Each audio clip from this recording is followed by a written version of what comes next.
Hola amigos, bienvenidos nuevamente. Hoy, martes 21 de febrero, estamos nuevamente en el devocional diario para todos, que le hemos llamado Dedito, el acróstico de devocional diario para todos, Dedito. Gracias a los amigos que se conectan por los distintos medios de Café de Oración a este devocional diario para todos. Hoy ya llegamos al libro de Números. Ya evacuamos 3 libros del Antiguo Testamento y ya estamos en el segundo libro del Nuevo Testamento. Vea cómo pasa el tiempo. Lento, lento, lento, pero ahí vamos avanzando poquito a poquito, 2, 3 capítulos diarios. Ahí vamos avanzando. Hoy vamos a entrar en un libro nuevo, Números, interesante. Y hoy corresponde la lectura, el estudio de Números 1, Números 2. Son capítulos que son interesantes. Ahorita yo les voy a comentar qué fue lo que encontré ahí. El censo de los guerreros de Israel, los delegados de cada tribu, censo por cada tribu. Y en el capítulo 2 pues vemos la distribución del campamento, ¿no? Los escudos, las banderas familiares y la disposición en el campamento. Bueno, el día de hoy nuevamente tenemos la oportunidad de contar con nosotros una conversadora dedito, desde Medellín, Colombia. Tenemos a Sonia Lili Andrade Quintero. Hola Sonia, bienvenida. Hola, profe, buenas tardes. Gracias por esta invitación. ¿Cómo están ustedes por allí? ¿Cómo les ha ido?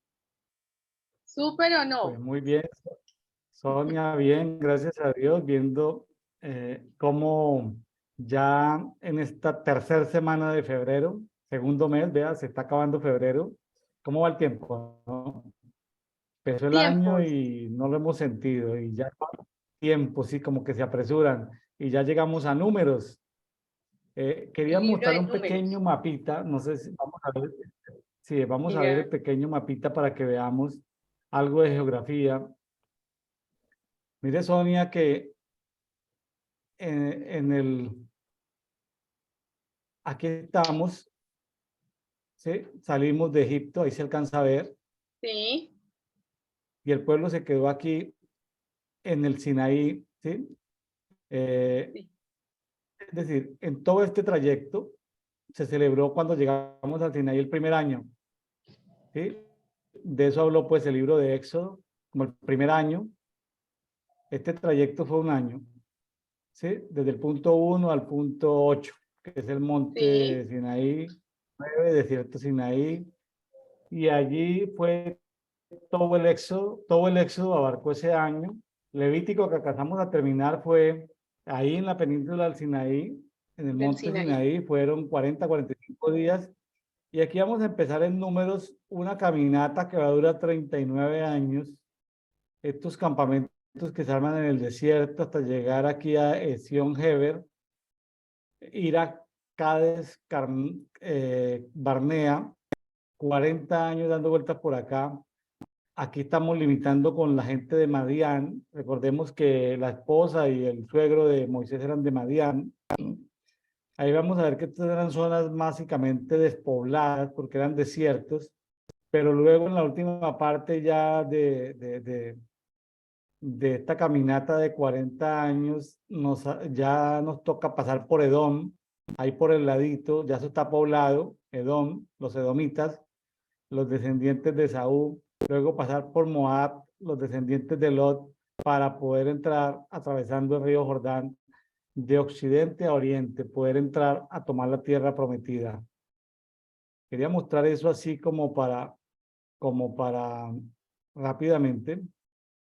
Y vamos a ver ahorita en el capítulo 1, 2, mañana veremos el capítulo 3, un censo, donde me anticipo un poquitico, pues el tabernáculo está en el centro. Este es un cuadro que me encontré aquí en internet. Está el oriente, está Moisés y Aarón, están los levitas aquí rodeando el tabernáculo. Se distribuyen en 3 familias, Merari, Gerson y Coat. Está la cantidad de sacerdotes. Al principio no se censan, luego después. Pero aquí están las tribus que tienen que ver con el oriente, Judá, con Isaacar y Zabulón, en el norte Dan, Aser y Neftalí, en el occidente o poniente Efraín con Benjamín y Manasés, y en el sur Rubén, Gad y Simeón. Impresiona que después de 30 años, de 430 años, estamos contando con que mayores de 20 años hay 603.550, sin contar a los levitas. Los levitas no aportan gente para la guerra. Jóvenes varones de más de 20 años son los invitados a la guerra. Aquí no aparece. Aparecen entonces muchos aspectos, Sonia, interesantes en estos, porque aparecen temas que uno dice, pero oye, ¿por qué este al oriente, al occidente, al norte, al sur? La distribución, la cantidad, quién va primero, quién va segundo, las banderas y los escudos por tribu, príncipes que se nombran de cada tribu, como delegados militares que se nombran por cada tribu. Empieza a establecerse todo un orden. Qué interesante ver esto, ¿no? Porque a veces creo que las empresas se mueven por procesos, por diagramas, quién va primero, quién va después, quién atiende por un lado, quién atiende por el otro, lo que llaman el front office frente al cliente, el back office, los que están Sí. atrás, procesos críticos, quién hace una cosa y quién hace la otra. Pero a veces me parece que hay gente un poquitico desorientada en el movimiento de reforma que creen que Dios es desorden, que Dios es democrático. O sea, vienen con unos paradigmas. Acabamos de terminar esto Levítico, donde vemos que Dios castiga, pero castiga duro. Dios castiga la desobediencia y no 7 veces más le incrementa, y si no 7 veces más, o si no 7 veces más. O sea, Dios es una cosa seria ante la desobediencia. Entonces, sin ánimo de criticar a nadie, simplemente hablando de nuestra cultura, en buena onda, como llamamos en México, cuando uno asiste a reuniones semanales, pues es difícil que a uno lo vayan a predicar sobre las consecuencias del pecado, porque son innumerables. Es más fácil hablar del amor de Dios, es más fácil hablar de las bendiciones por la obediencia, pero es que ahí aparece una cantidad de pecados por propios, por iniquidad, por territorios, eh, por cosas en lo secreto, y ahí van apareciendo. Entonces, el tema del cambio climático, pues eso es una nueva religión que promueve los calentólogos, promueven, es un término irónico, calentólogos, los calentólogos a través del marxismo cultural están promoviendo la nueva religión de la calentología, pero se da uno cuenta que si la gente es obediente a Dios, las lluvias llegan, el clima funciona, la tierra produce. Cuando la gente o la tierra está en desobediencia, digo la gente o la tierra, porque cualquiera de los dos puede entrar en desobediencia, los ciclos hidrológicos se cambian, hay Oh, hambruna, la tierra no produce, el enemigo se roba la semilla, hay enfermedades, hay guerras. Entonces, Sonia, ¿cómo hacemos para que sepamos que ahora Dios está listo a perdonarnos porque él hizo un pacto con Abraham, con Isaac, con Jacob? ¿Cómo hacemos, Sonia, para traer en este nuevo tiempo de reforma, además de hacer dedito personal, es decir, de escudriñar la Biblia, para equilibrar que Dios es un Dios de bendiciones, pero que también es un Dios de castigos? ¿Cómo hacemos para equilibrar eso en el lenguaje actual? Porque en América Latina la gente católica o evangélica tiende a creer que Dios es solo amor, que es donde estamos nosotros en Latinoamérica, pero no tienen conciencia de que el pecado es una cosa delicada, la desobediencia es una cosa grave. ¿Cómo hacemos para que la gente de Reforma nos ayude a equilibrar y entendamos y veamos el panorama completo, Sonia? No solamente la primera parte de la película. bueno, muy buena pregunta. Yo esa pregunta me la hice hace alrededor de unos 2 o 3 años atrás. Y esta es la hora que sigo preguntando.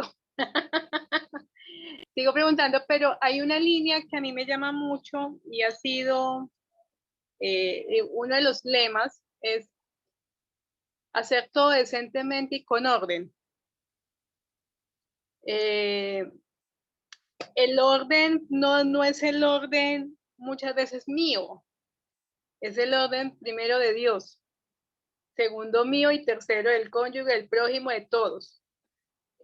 A mí me llama mucho la atención porque Moisés, en sus 5 libros, en sus 5 en la Torá, siempre estuvo buscando un orden. Siempre fue donde su suegro Jetro y le dijo, ponga a estos. Siempre se apoyó buscando un orden. Y cuando hablo de buscar un orden, es un orden empresarial, por así decirlo, no quiero malinterpretarlo. Moisés, si en el Nuevo Testamento o en el Nuevo Pacto o en la otra parte de la Biblia, como le queramos llamar, habla de hacer todo decentemente y con orden, Moisés fue un hombre para seguir el orden de Dios. En el Génesis lo notamos. Levíticos por eso es tan duro, porque habla de poner el orden, no el orden mío, el orden de Dios. Y si no hago el orden de Dios, estas son las maldiciones y punto, ya.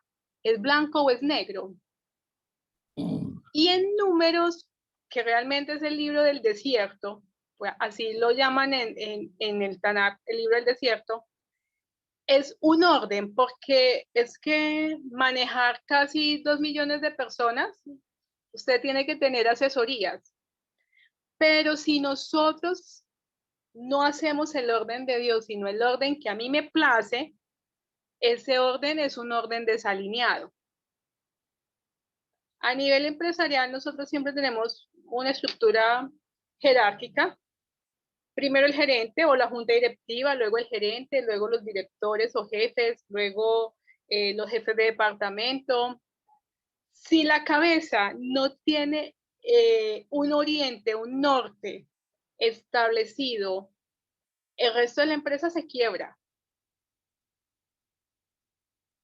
Asimismo, en las familias, porque a través del capítulo 1 y 2 de Números vemos que la familia llega a algo muy importante, reconocer la jerarquía de los padres, de los hombres.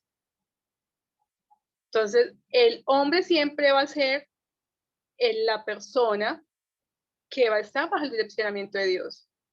Y él dice, entonces, Dios habla con Moisés, haga esto y esto. Y Moisés es muy buen empleado, llamémoslo así, hace caso, sigue la instrucción al pie de la letra. Mientras que muchas veces a mí me dicen, Sonia, haga tal cosa y necesito tal resultado. Yo lo hago posiblemente a mi manera, pero el resultado que de pronto quiere mi jefe no es el resultado que yo puedo dar al hacerlo a mi manera.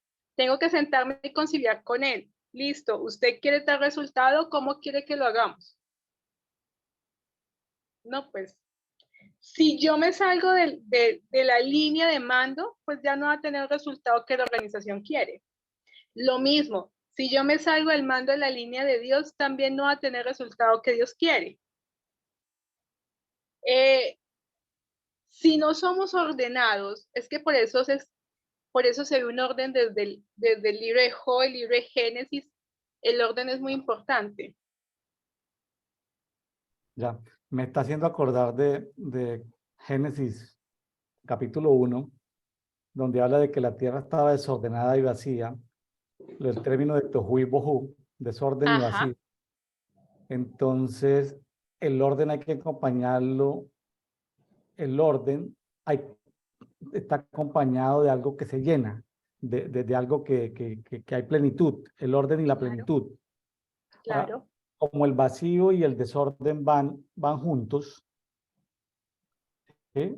Tohu y bohu, Sí, desorden y vacío van juntos.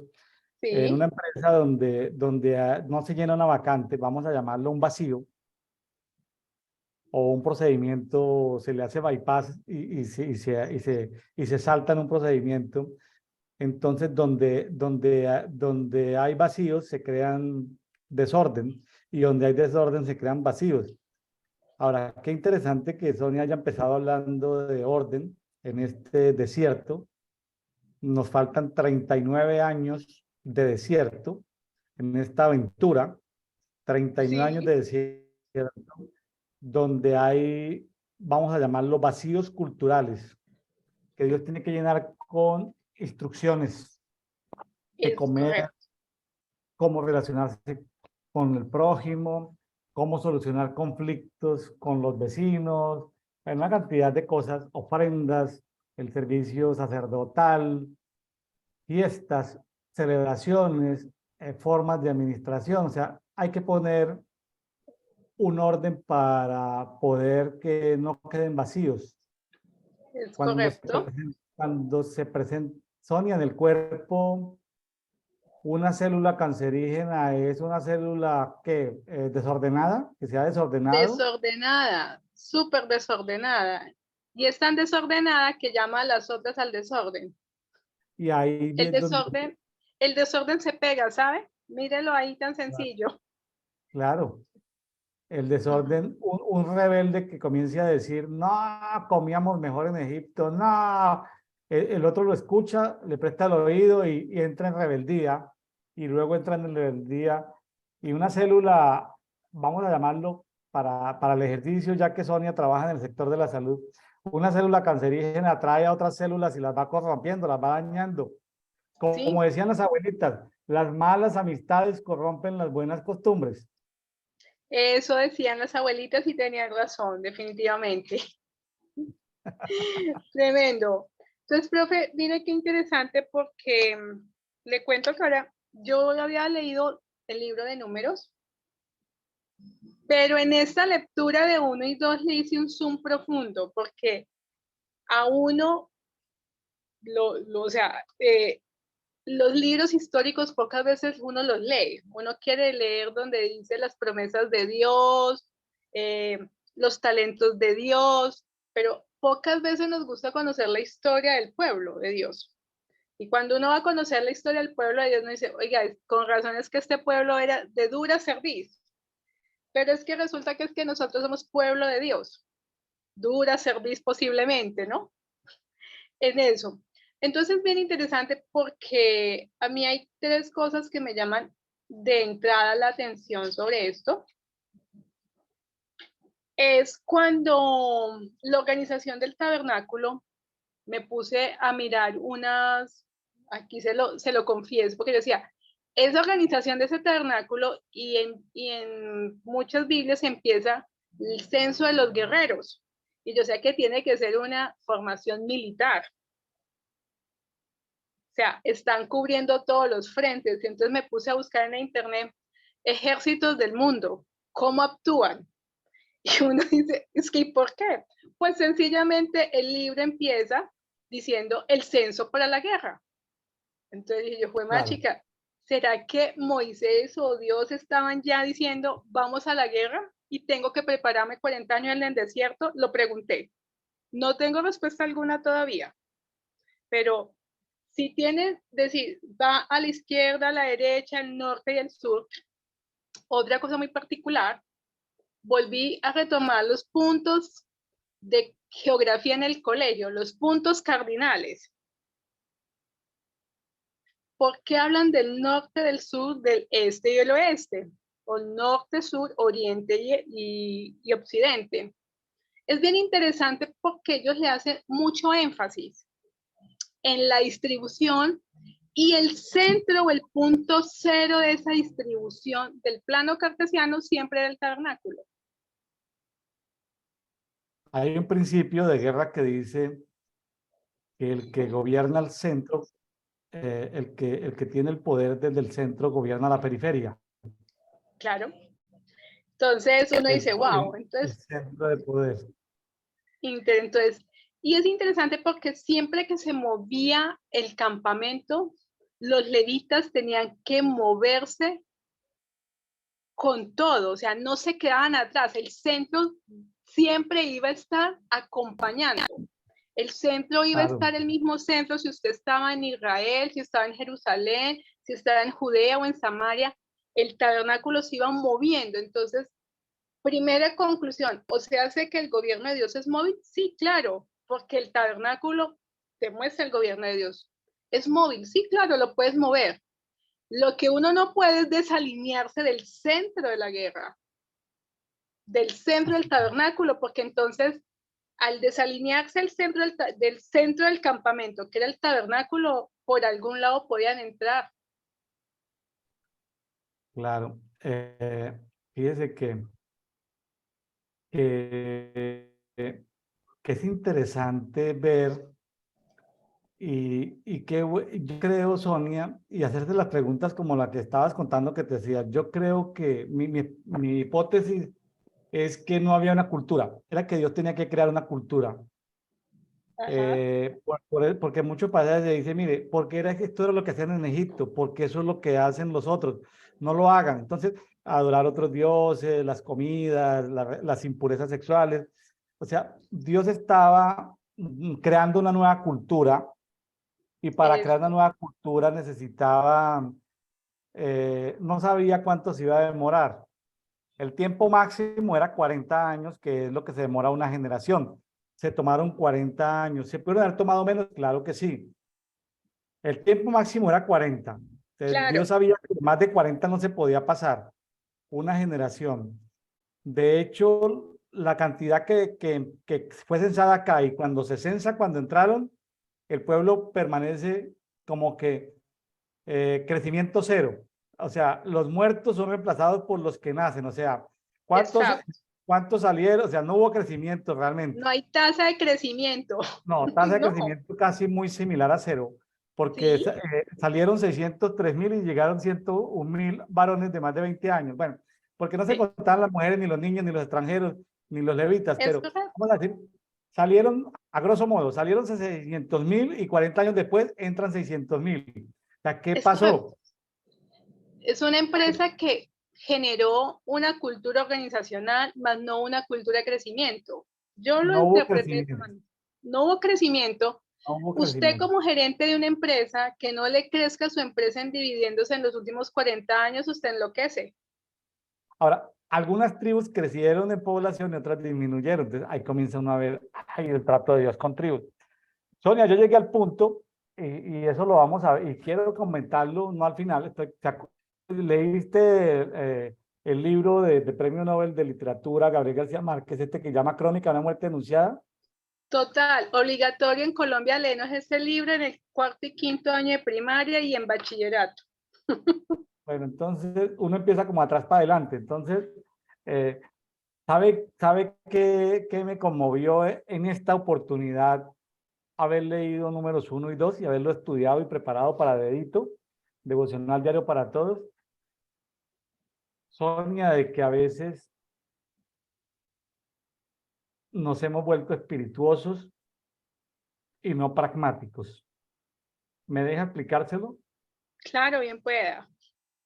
Espirituosos, es decir, sí que los colombianos somos de la tribu de Leví, que los mexicanos somos de la tribu de Zabulón, que los argentinos de la tribu de Rubén, ¿sí? En fin, qué interesante.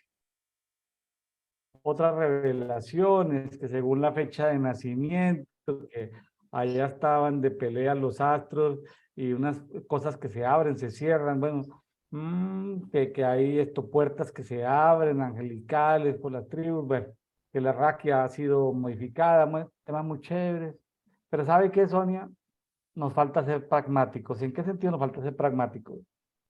Al final, o tal vez en el 2.2, dice, me estoy saltando un poquitico, dice, los hijos de Israel acamparán cada uno junto a su propio estandarte bajo las insignias de sus Sí, casas paternas, banderas y escudos. exacto. Sonia, nos toca que volver a decir, Señor, bueno, si yo me llamo Sonia Andrade, si yo me llamo William Neira, ¿cuál es? Sí, ya no perder esa espirituosidad de Colombia, México, que nací en febrero, que nací en... No, Mm, sino, a ver, sí, toda esa espirituosidad que a veces uno dice, y que esto que tiene que ver conmigo, sino ya a nivel de familia. Fíjese que otra cosa que me llamó la atención muy importante, muy importante, era que Dios estaba interesado en que Moisés supiera los nombres de toda la gente. Perfecto. Los Así nombres, es. entonces, y los nombres tienen significados. Entonces, nos quedamos, voy a decir, entre comillas, espirituosamente en lo global, pero Dios estaba interesado en que Moisés, ¿sí? Porque uno puede decir, mi padre Moisés, sí, mi paternidad Moisés, sí, mi cobertura Moisés, que conociera el detalle. ¿Cómo te llamas? ¿Qué significa tu nombre?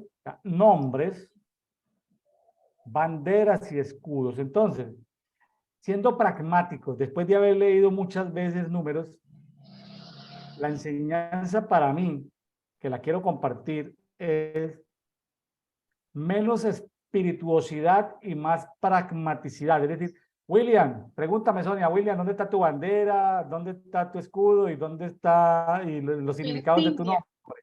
¿Dónde está tu ¿Cómo? escudo? ¿Dónde está tu bandera y qué significa tu nombre? Correcto. Yo ya avancé en el tema de mis nombres, ya tengo mis nombres en los diseños de los libros de Dios, ya tengo Sí. avance y significado en los libros celestiales cuál es mi nombre. Ya investigué los orígenes de mi familia, ya investigué los diseños que Dios tiene para mi familia, ya lo tengo investigado para mi familia paterna y materna. Eh, ya lo tengo investigado cuáles son los dones de familia. Solo me faltan, Sonia. Tengo escudos que investigué, pero son escudos de la masonería, o sea, Sí. falsos diseños, porque por ahí investigué los primeros escudos de las familias, pero son escudos heredados de la cultura católica y masónica. Entonces necesito eh, esos falsos diseños, quitarlos y poner los nuevos diseños. Ponerlo. La tarea la Le, llevo en un 60-70% dentro de la le pragmaticidad, pero me hace falta completar los escudos y las banderas, Sonia. Le cuento una cosa, es para si le puede ayudar, escudos y banderas. Cuando estuve preparando y estudiando, solamente han encontrado 3 escudos de las tribus de Benjamín, Judá y de Efraín, no más, en la historia de la parte arqueológica de la Biblia. Lo que más han encontrado son escudos de los egipcios con cada una de sus figuras. Estos 3 escudos que han encontrado a través de la historia, ninguno tiene figura, ninguno tiene nada, son totalmente lisos. Y es válido, solamente hemos hablado de escudos y de escudos desde la genealogía, desde la masonería. Pero esta es la hora que arqueológicamente no se ha descubierto nada más, ni con las excavaciones de las cuevas del Mar Muerto, ni ahorita en el terremoto de Turquía, posiblemente salga por allá todo lo que hay debajo de las profundidades de Turquía y las placas tectónicas, pero no hay nada. Es más, la película que vemos en Semana Santa de que salen los judíos, que los persigue el faraón y en el Mar Rojo, no han encontrado escudos de ese tiempo, han encontrado son otras cosas, pero escudos no los han encontrado. Bueno, el Y tema de la ahí fue, arqueología nos va a traer sorpresas. Ojo, en los siguientes 100 años, yo me atrevería a decir que Dios nos va a estar sorprendiendo con el tema de arqueología bíblica. Esa va a ser una materia que vamos a tener que volvernos sí, aficionados, porque van a ir sí, apareciendo cosas. Pero disculpa que te interrumpí. ¿Qué ibas a decir? no, técnicamente es como si Israel, que conocemos el Israel que estamos ahorita, hay capas de historia que han sido selladas. Y retomo algo que igual, Sonia Liliana Quintero, soy una convencida que cuando hay un movimiento telúrico, un terremoto, un tsunami, siempre va a salir de las profundidades de la Tierra cosas. Claro. Porque es que escrito, o sea, esa parte no se puede negar, la parte de la naturaleza, y la tierra reclama muchas cosas. Y la única manera que salgan a la luz es con este tipo de fenómenos naturales. Ojo, no quiere decir que estoy feliz por todo lo que ocurra, no. Es que soy una persona que digo, cuando sucede algo así, es porque algo grande va a pasar. Claro. Eh, Vamos a decir que un terremoto puede ser, eh, primero, entender que estamos en un planeta vivo, ¿no? En ¿Es movimiento. correcto? Pero esa es una forma de verlo. Otra forma de verlo es que estamos en un planeta que se ordena Vacíos. o se desordena. O O sea, sea, está en sacudimiento. Entonces hay que ver los sacudimientos, la connotación que tiene, pero de algo estoy seguro. Un movimiento telúrico de placas contra placas que suelta energía, déjenme decirle que detrás de cosas sísmicas, energías, también, y por favor, tómenlo en buena onda, como decimos en México, no lo tome como místicamente, también se mueven seres espirituales, o ángeles de Dios, o demonios, o ángeles de las tinieblas, se mueven. Hay así un es. reacomodamiento de gobierno en un lado ni en el otro. Entonces, claro, nosotros por la compasión que tenemos por las personas, pues oramos por los efectos y los daños de un terremoto. Y nos gozamos viendo un video de cómo un perrito sale de los escombros, o un gatito, o cómo sale un niño. Nos gozamos y hasta se nos salen las lágrimas de ver cosas que pasan ahí. Está bien, eso está bien, pero eso es como lo micro, pero lo macro es entender que detrás de todo eso hay movimientos. A mí me dio un deseo muy grande, muy grande, muy grande por conocer Antioquía. Le voy a decir por qué, porque yo Antioquía lo he visto por internet, lo he visto en películas, pero que ahorita me digan que el 50% de la ciudad de Antioquía, que es Hmm, una provincia que está al sur, limitando con Siria, que era la Antioquía de Siria de la Biblia, pero que aquí está en la República de Turquille, ¿no? Porque Turquille Turquí, es el nombre Turquí. de Turquille. Turquille es el nombre en todos los idiomas. O sea, los turcos nos dicen a todos, por favor, no me digan Turquía, díganme en Turquille y en todos los idiomas. No sé por qué, pero ellos llaman es Turquille. Entonces, Sonia, esa zona de Antioquía, a este momento se destruyó el 50% de la ciudad. Y pasados 10, 12, 13, 14 días, lo único que han llegado era Manta. ¿Sabes por qué no había llegado equipos ni nada? Porque en ese gobierno islamista de Estambul ven con desagrado a esa provincia de Antioquía, porque en Antioquía hay muchos ortodoxos, hay judíos de sinagogas Así y, es. y- y conviven bien con los islamistas de la zona y hasta con los kurdos, que son ahí como medio enemigos, que son como una raza sin pueblo, sin patria, sin tierra. ¿Y cómo le parece que han encontrado en Antioquía edificios sin columnas, columnas pegadas con babitas?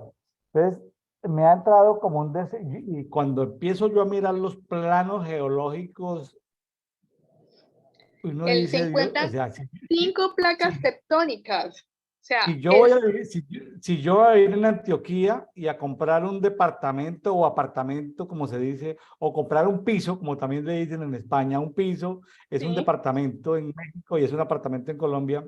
Un piso no es comprar todo el piso, no, un piso es comprar un módulo de vivienda en un edificio. Si yo voy a comprar un piso para los amigos de España, un departamento para los amigos de México, un apartamento en la ciudad de Antioquía, yo por lo menos debo exigir que me muestren las memorias del código de construcciones sismorresistentes de que compré todo, porque yo sí puedo vivir en Antioquía de Siria, o en Antioquía de Turquía, perdón, en Antioquía de Siria según la Biblia, porque es una ciudad maravillosa, pero pues si fuese que Dios me mandase a vivir a Antioquía, yo debo pedir eso, pero yo estoy con muchas preguntas, ¿por qué se destruyó el 50% de la ciudad? Y sabe que en el departamento donde Sonia vive, eh, que en Argentina son provincias, que en Chile son regiones, que en México son estados, no, que creo que en Ecuador son cantones. En el departamento donde Sonia vive se llama Antioquia, Antioquia, Antioquía. pero que proféticamente Dios le dijo a algunos hermanitos que ya no es Antioquia, sino que es Antioquía. Y yo digo, la Antioquía real se está cayendo, es porque la Antioquia espiritual se está moviendo, Sonia. O sea, yo me hago muchas preguntas, no lo sé, no lo sé, pero hay una conexión entre Antioquía y Y Antioquia, Colombia, Antioquia. y Antioquía de Turquía. Hay una conexión, no, es decir, no estoy afirmando ni negando, simplemente hay información que tengo, pero en blando. Lo que estoy es diciendo, hay conexiones, Sonia, en el mundo espiritual y en el mundo natural hay conexiones. Sí, totalmente de acuerdo. Hay conexiones, sí, señor. Sí, mucho por aprender de esa línea y mucho por aprender en los próximos años y desde ahorita en toda la línea de arqueología bíblica, geografía bíblica e historia bíblica, porque realmente las tres son alineadas, no podemos separarlas. Y más porque el planeta Tierra sí, somos seres vivos, el planeta es un ser vivo, ojo con lo que estoy diciendo, que los profesores de las historias de geografía, pero tiene vida porque tiene elementos químicos vivos. Pues esa es otra línea totalmente que algún día de pronto la miramos. El planeta siente. Si usted llora, el planeta llora. Siente. Ay, sí, Sonia, ¿cómo se te ocurre? Pero sí. Entonces, volviendo al tema del tabernáculo y de números 1, ¿sabe a mí que me llamó también la atención? Y yo me puse a hacer mi esquema.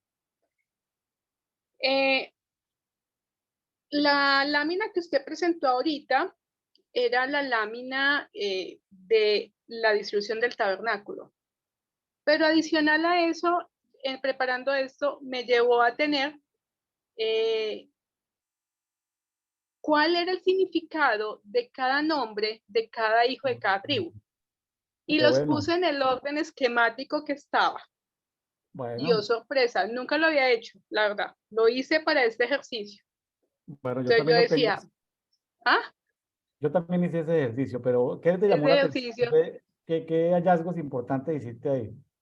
Sí, entonces es bien interesante porque por lo menos al este donde estaba la tribu de Judá, que era la primera que siempre marchaba, Judá estaba en un extremo y Sacar en la mitad y Zabulón en el otro extremo.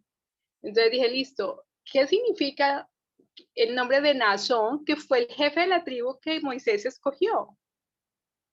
Entonces es Dios ha dado. Yo, wow, Judá es de las tribus. Y claro, cuando uno empieza a mirar toda la historia de Judá hasta nuestro amado Jesús, Judá siempre lo ha dado, siempre ha puesto línea de reyes y sacerdotes. Y me dice, wow, ¿qué es esto? La tribu de Isaacar, el nombre del varón que fue allí es Natanael. Dios es mi padre. Ujú.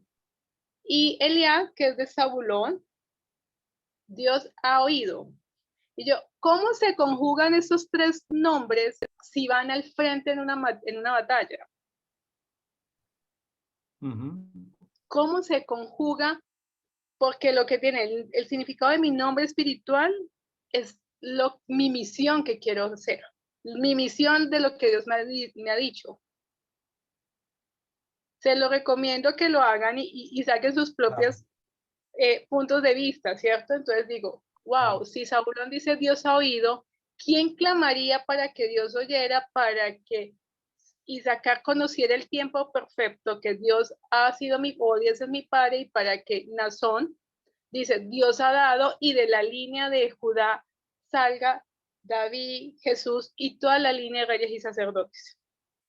Claro, mire que muy bueno la recomendación que Sonia nos hace, amigos de Café de Oración, cuando habla de número 1, arqueología bíblica, número 2, historia bíblica, número 3, geografía bíblica, pero aquí Sonia nos está metiendo una cuarta asignatura, una cuarta materia dentro de todo este tema cultural bíblico, nos está metiendo la lingüística bíblica, o sea, los significados de los nombres.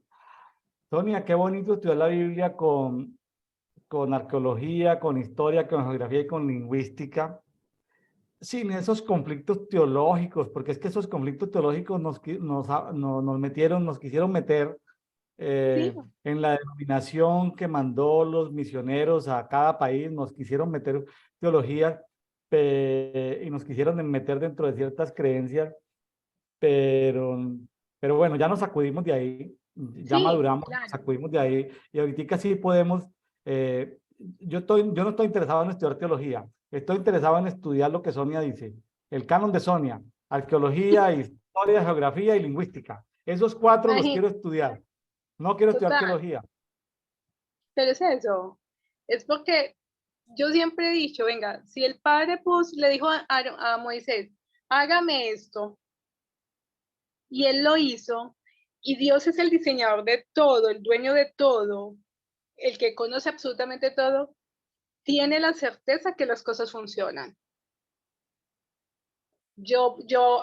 Preparando esto preguntaba, Moisés, yo no lo conozco en persona, pero yo me imagino que usted tuvo que ser rebelde sin causa, porque un rebelde sin causa hace las cosas conforme cuando alguien mayor de su conocimiento le dice, esto se debe hacer por esto y esto y esto. Y algo que me parece muy particular, Dios siempre le decía el por qué a Moisés. Vaya a hacer esto, por esto. Y muchas veces nosotros ni conocemos el por qué. Sonia, ¿le parece bien si hacemos un rapidito, algo rapidito porque no vamos a leer No, la descripción? Invitamos a que lean el capítulo. Habla de nombres, de ubicación, de cantidades uy, de personas. ¿Le parece si pongo el cuadrito y vamos mirando los significados de los nombres, sí, de los vamos líderes que mirando. nombraron? Y Sí, por lo menos, bueno, aquí en el Oriente aparece Judá. Judá significa alabanza, ¿no? sí, El representante de Judá es Nazón. ¿Qué significa Nazón? Nazón. Y Nazón es Dios ha dado.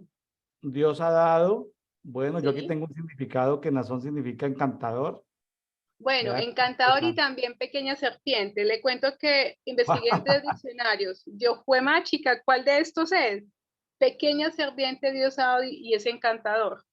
¿Ah? Bueno, el Oriente es importante. Bueno, de Isaacar, que Isaacar significa, ¿recuerda qué significa Isaacar, Sonia? Aquí lo tengo. ¿Qué tiene usted? Isaacar. Y sacar, a ver, es que Pero lo yo tengo tengo aquí acá. en las notas, a ver, no lo tengo en este orden. Y sacar significa traerá recompensa, ¿sí? Recompensa. Dios y recompensa. Y en Isaacar nombraron a Natanael. ¿Qué significa Natanael? Sí, Natanael, pero aquí hay otra parte. Natanael es Dios ha oído y Dios es mi Padre.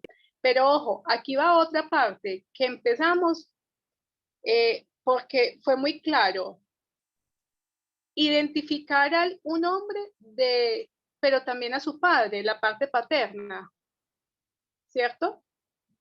Entonces, ejemplo, me devuelvo a Judá. El papá de Judá, por así decirlo, o sea, Judá la tribu. Nazón es el oficial de guerra, por así decirlo, pero su padre era Aminadab. Y dice, Ajá, el padre es generoso.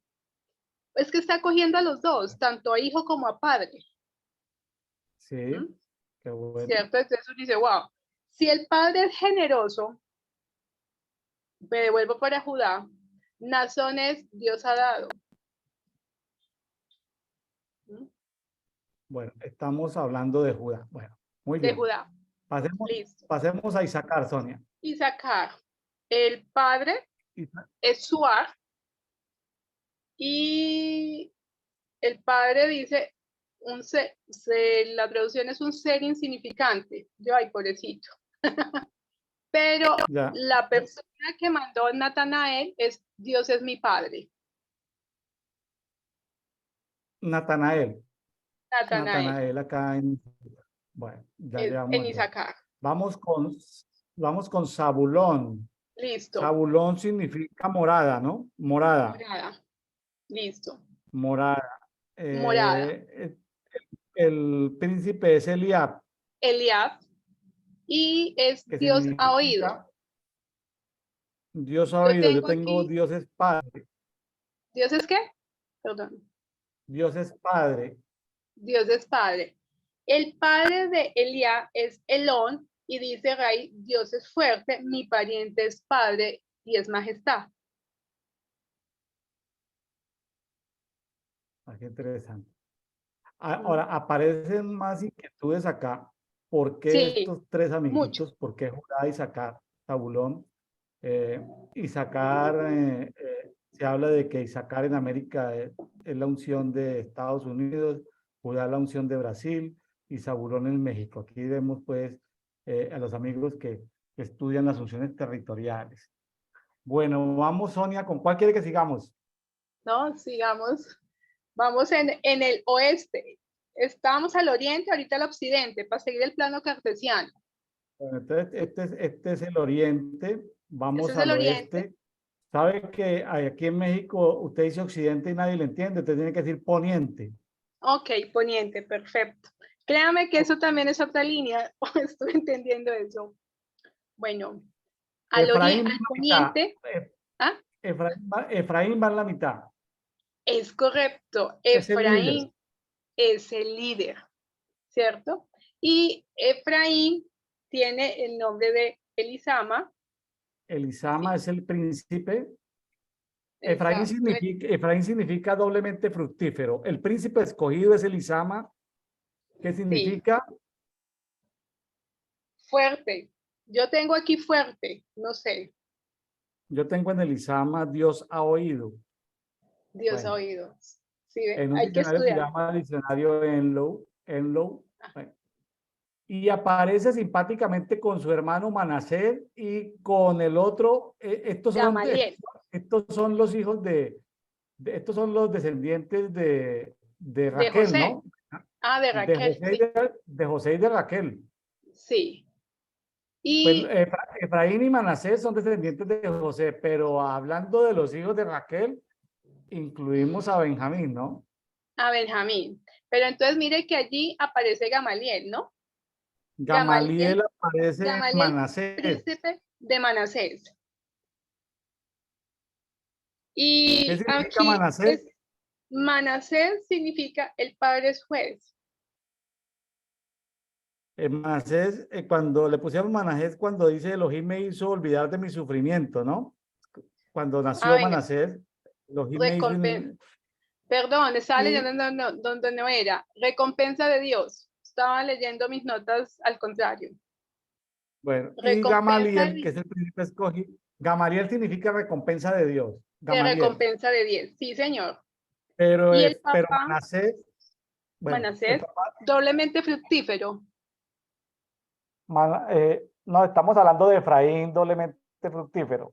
Eso. No, Eso. Manasés, ¿qué significa, Sonia? Aló, hola. Se me fue el Manasés, sonido. No tengo. Manasés, ¿qué significa? Manasés, Sonia, Ya, hola. Llegué. ¿Me escucha, profe? Manas, sí, Manasés significa Líder Elohim central me hizo olvidar del sufrimiento. del dolor y el sufrimiento. Bueno, Manasés, para no confundirlo con Efraín, que es doblemente Efraín, fructífero. exacto. Ahora, Sí. vamos a hablar del príncipe escogido de Manasés. Ese es Gamaliel. ¿Qué significa Gamaliel? El padre es juez. No, Gamaliel no significa recompensa de Dios. Ah, venga, espéreme, que es que yo tengo mis apuntes aquí. Recompensa de Dios y el padre juez es con Gedeonit, pero no. Recompensa de Dios. Y el Bueno, papá, y el papá de la tribu de Manasés, que es Pedasur, es la roca libre. La roca libre. bueno, vámonos con Dan. Dan está en el norte, liderando aquí con Naser y con Neptalí. Vamos con Dan. Dan significa justicia. Aparece Aisier, como el encargado. Aisier Sí, es el príncipe, que significa hermano de ayuda. No sé qué significado tienes tú ahí. tengo aquí Dios interviene. Dios interviene, Dios interesante. ¿Y el interviene, padre de sí. Aisier quién es? Amisadai, ¿Y qué ¿qué significa? significa problema, aflicción? Vea. Mm. Este Dan, que es una tribu que no aparece por allá en Apocalipsis, mucha gente dice que, no sé, que hay especulaciones ahí o diferentes hipótesis de qué va a pasar con Dan. Yo no tengo ese tema, pues más adelante lo miraremos. Aparece con Aser y con Neftalí. Aser es un nombre muy bonito porque Aser significa felicidad y Y hacer, aparece, sí, el ¿qué quiere decir? príncipe, El príncipe de Pagiel, Aser, Pagiel, Pagiel, que espere, yo significa miro mis notas. encuentro. Y yo encontré Dios ha añadido. Yo encontré en Pagiel encuentro con Dios. Mira, por eso hay que buscar en muchas cosas. Encuentro con Dios, encuentro con Dios. ¿Y el papá de Pagiel quién es? Es Ocrán. Y ¿Y qué Ocrán significa? dice conocimiento de Dios. Conocimiento de Dios, vea. Bueno, vamos con Neftalí, otro que va a estar ahí en el norte, Neftalí. Neftalí, ¿qué significa, Sonia? Significa mi lucha. Sí, Su príncipe escogido fue Ahira. príncipes. Ajira, ay, Ajira no lo tengo. Ajira, sí. Mi lucha, yo encontré relacionado con la fuente. Ahira yo encontré aquí hermano de maldad. No sé, ese diccionario en lo. No mire más diccionarios, solo No diccionario. miramos más diccionario, No, pero es tengo ahí, interesante. ¿Ah? tengo ese diccionario, un diccionario que tengo que se llama Enlow. Sí, Eh, bueno, y al sur tenemos a Rubén.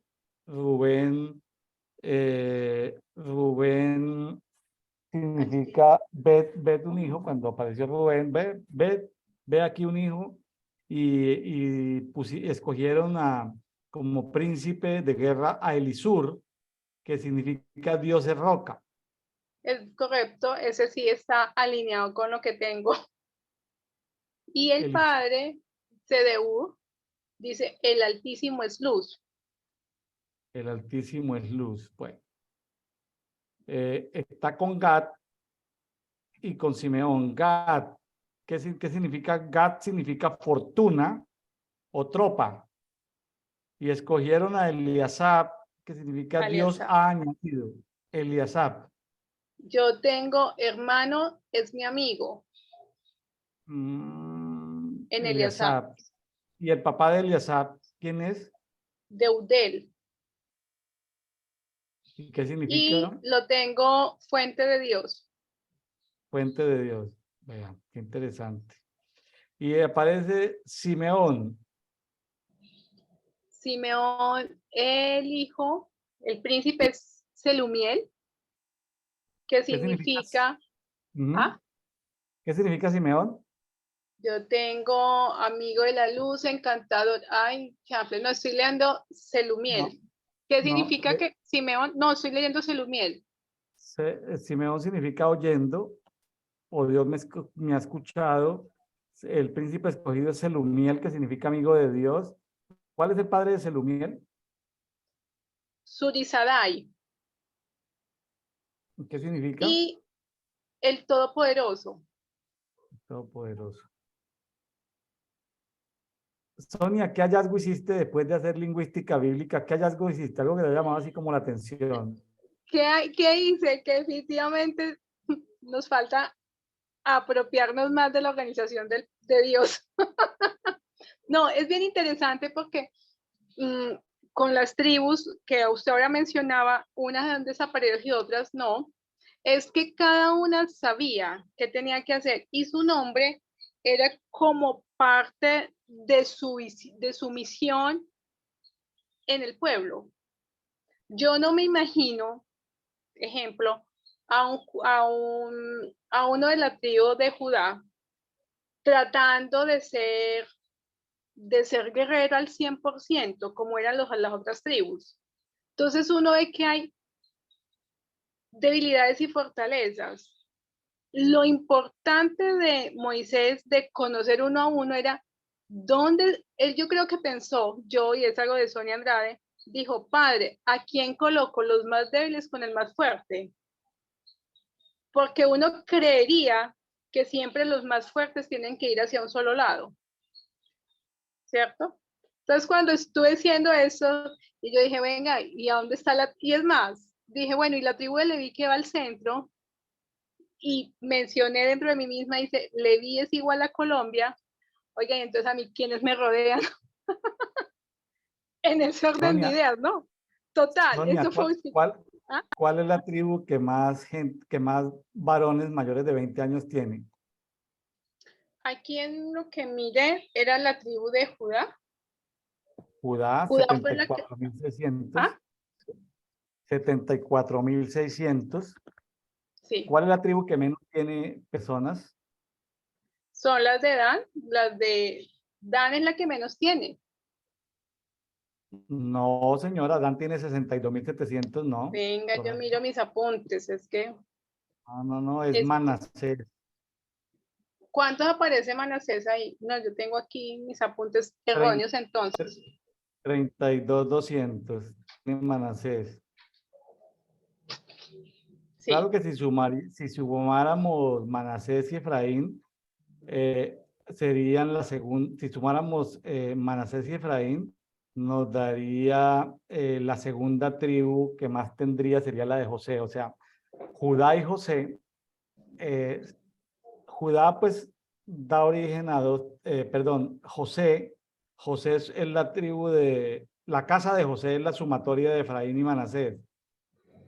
Entre los dos sumarían 72.700. O sea, número uno sería Judá, sí, número dos sería la sumatoria de las dos casas de José, en Efraín y sí.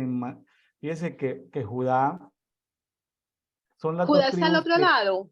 sí, son las dos tribus, vamos a llamarlo así, la casa de José, que fue el que se llevó esa bendición tan grande de parte de Dios, de parte de esas bendiciones tan grandes de Jacob, pero Judá, tuvo, eh, algo tenía la tribu de Judá, ¿sí? En cantidad, la tribu que más aportaba hombres era Judá.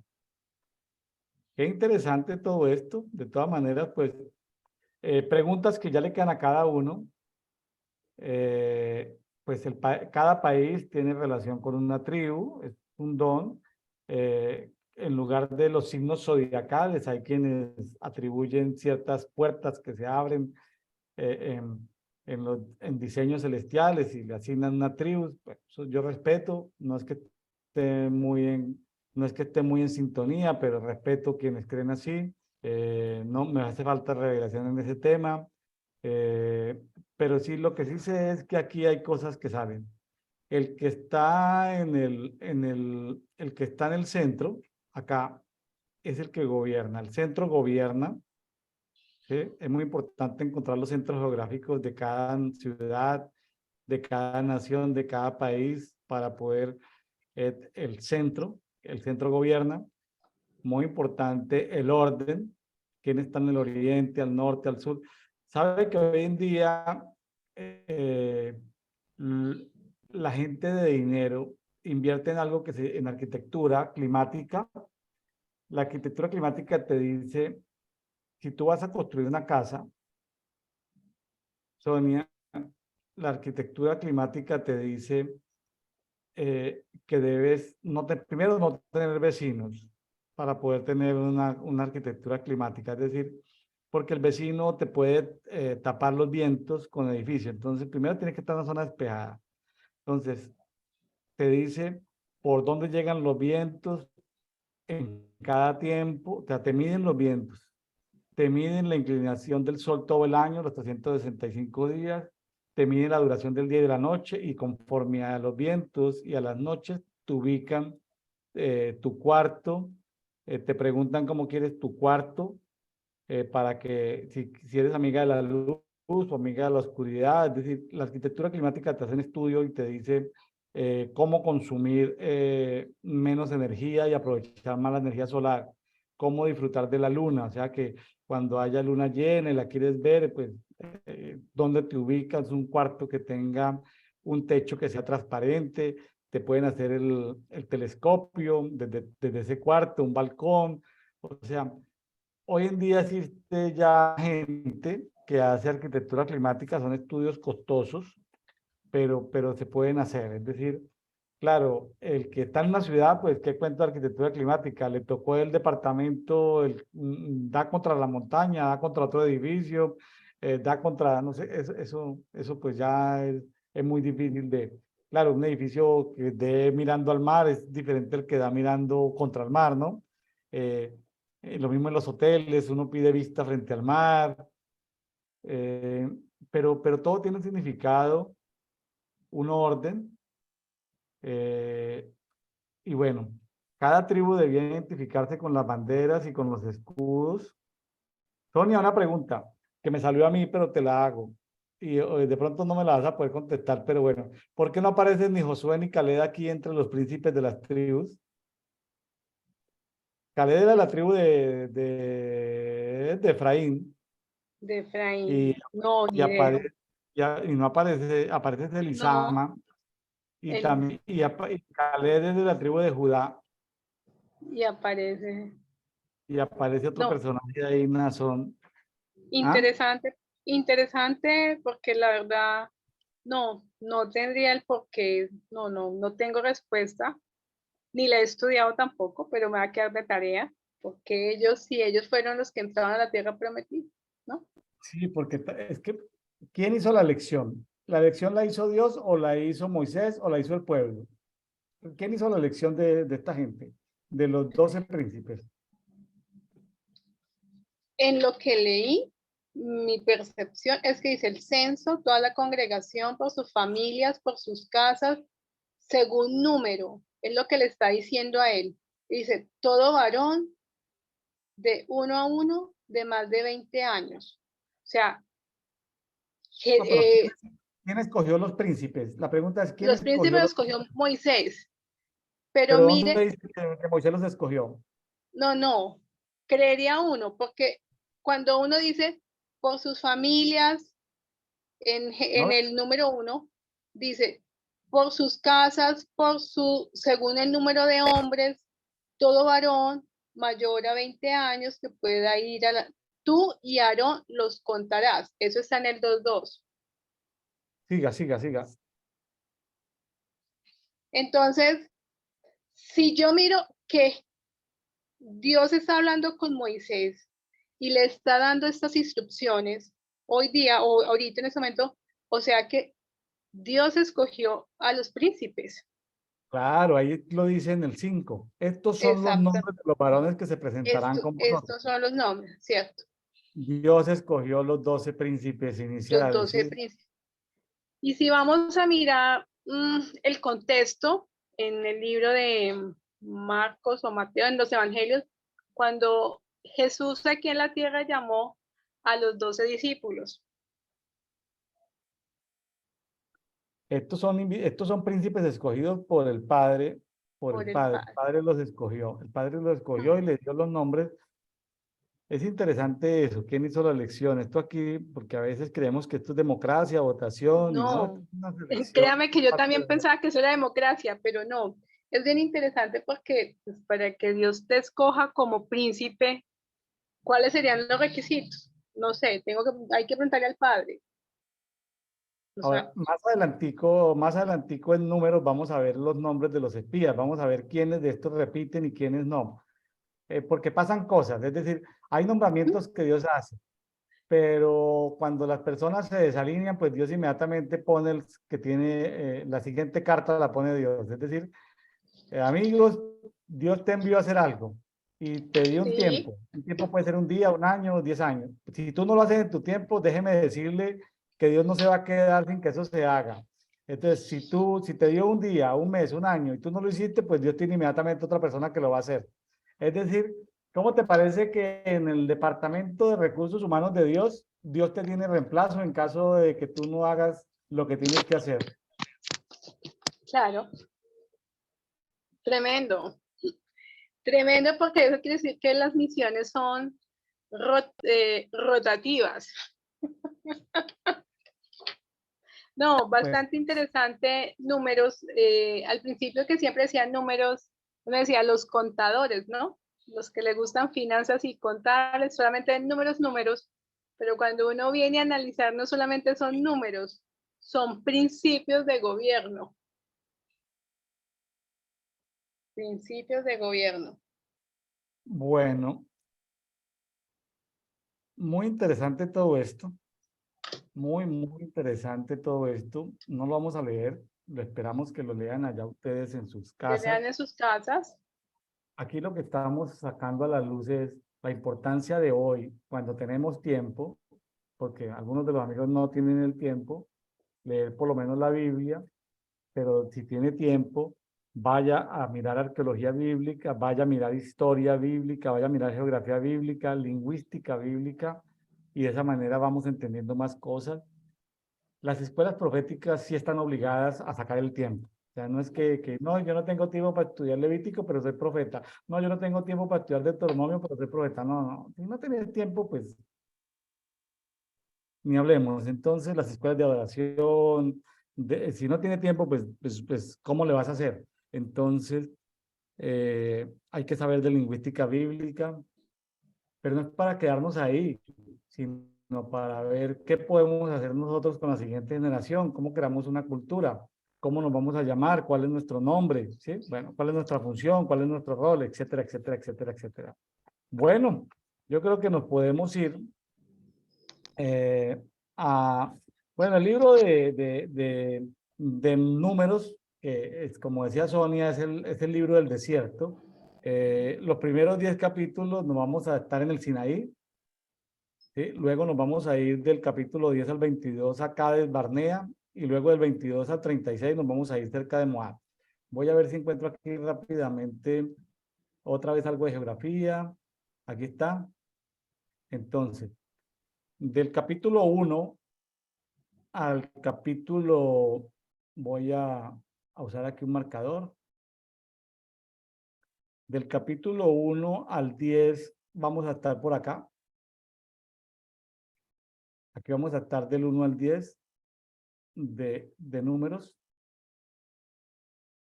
Del 10 al 22 vamos a estar por acá, cada de Barnea, capítulo 10 al 22, del libro de Números o del libro del desierto. Y del 22 al 36 vamos a estar por acá, la zona de Moab. Vamos a estar del capítulo 22 al capítulo 36. Si usted quiere ir a hacer turismo, hoy en día la península del Sinaí pues, pertenece al país de Egipto. Esta zona está muy desarrollada, hay ciudades muy ordenadas y muy desarrolladas. La zona de Cades Barnea, no estoy seguro, pero está en la frontera entre Egipto e Israel. Ahí cerca de Gaza, sí, esto creo que está en Egipto. Esto aquí hace parte de lo que hoy es la Franja de Gaza. Y lo que sí es el territorio que ocupaba Madián, Edom y Moab, sí son del reino de Jordania. Son del reino de Jordania. Entonces, pero se puede hacer turismo porque el reino de Jordania y la República de Egipto, pues tienen tratado de paz con Israel, se mueve mucho turismo por Jordania y por Egipto y por Israel, se mueve mucho turismo. Entonces, eh, se pueden ir a conocer esos sitios actualmente. Actualmente se pueden ir a conocer esos sitios. La verdad, yo no entiendo por qué cuando se firmó el tratado de paz entre Israel y Egipto, porque Israel devolvió toda la península del Sinaí. De mi parte, yo no la hubiera devuelto. Yo me hubiera quedado con la península del Sinaí, pero Israel decidió devolverla. En fin, no sé si estuvo bien o mal. Yo tiendo a creer que no debió haberse devuelto la península del Sinaí. Israel debió haberse quedado con esa parte, pero bueno, no tengo el detalle de por qué se tomó esa decisión. Yo hubiera aprovechado la guerra del 67 y la del 72 para haberme quedado con un pedazo de Jordania y haberme quedado con todo Jerusalén. Yo no sé por qué le faltó un poco más de patriotismo a mis amigos israelíes, pero parece como prosionista, pero no, no. Lo que pasa es que la tierra la tierra que Dios le dio a mi padre Abraham, pues corresponde a un tamaño un poquitico más grande. Bueno, Sonia, nos vamos, si le parece bien, con Marcos capítulo 3. Marcos capítulo 3. Marcos 3. Marcos 3, la revolución. Se me quedó el celular, pero bueno. Marcos 3, le cuento algo bien particular de este versículo, de este libro, de este capítulo. En algún momento de mi vida, hace mucho rato, tuve una discusión con un judío amigo mío, ¿no? Por este precisamente Marcos 3, porque se relata que es el día de descanso, ¿no? Y para mi amigo el descanso era descanso, no hacían absolutamente nada. Y yo le decía, pero ¿por qué si la sanidad, y lo comparaba desde mi punto de vista en la parte médica, nosotros atendemos enfermos todos los días, ustedes por qué no hacen nada por orar por ellos los días sábados? Sencillo, así se la dije. Y fue una discusión que nunca tuvo fin, es muy buen amigo mío todavía, pero hay cosas que uno dice, venga, no es para discutirlas porque pues, no, es su sistema de creencia, ¿no? Porque entonces cuando dio el día de descanso, y yo, wow, ya técnicamente es algo que ya lo viví como les cuento, pero ¿qué me parece interesante de Marcos 3? La mano paralizada. Es un Podemos miembro, leer, entonces, podemos leer, que son pocos listo. versículos. ¿Tiene ahí Voy a leer los versículos. La versión que voy a utilizar para leerlos es la palabra de Dios para todos. Marcos capítulo 3, voy a leer del versículo 1 hasta el 5 inicialmente, ¿sí? Hasta el 6, perdón. Marcos 3, capítulo versículo del 1 al 6. Jesús entró de nuevo en la sinagoga y allí estaba un hombre que tenía una mano paralizada. Versículo 2. Uno los observaba con atención para ver si Jesús iba a sanar al enfermo. En un día de descanso, estaban buscando algo de qué acusar. Versículo 3. Jesús le dijo al hombre que tenía la mano paralizada, levántate y ponte enfrente de todos. Versículo 4. Luego Jesús les dijo, ¿qué se debe hacer en el día de descanso? ¿El bien o el mal? ¿Salvar una vida o destruirla? Pero ellos guardaban silencio. Versículo 5. Entonces Jesús lo miró con enojo y a la vez con mucha tristeza porque eran muy tercos. Luego Jesús le dijo al hombre, extiende la mano. El hombre la extendió y la mano quedó sana. Versículo 6. Inmediatamente los fariseos se fueron y empezaron a hacer planes con los herodianos para matar a Jesús. Dejo hasta ahí, versículo 6. Sencillo, era un sistema. Jesús es un hombre revolucionario por defecto, es decir, en donde Jesús llegaba hacia una revolución, una revolución de cambiar sistemas de creencia, cambiar paradigmas, confrontativo. O sea, digo, Jesús es mi héroe porque de manera confrontativo con todo y a todas las confrontaciones que hacía, pues tenía sus razones, ¿no? Cuando dice, ¿por qué lo están un día, por qué lo está el día de descanso para sanar o para salvar? Me cuestionó mucho esa pregunta, porque fue muy claro. Nosotros, si me voy a la parte médica, nosotros no tenemos día para sanar, no nos vamos a trabajar todos los días, todas las fechas especiales. Entonces, estoy de acuerdo con Jesús en esa línea. Usted para sanar o salvar a alguien tiene que ser en cualquier momento. Cuando Dios lo permita hacerlo, tienes que hacerlo. Para compartir la palabra, tienes que hacerlo. Debes de hacerlo.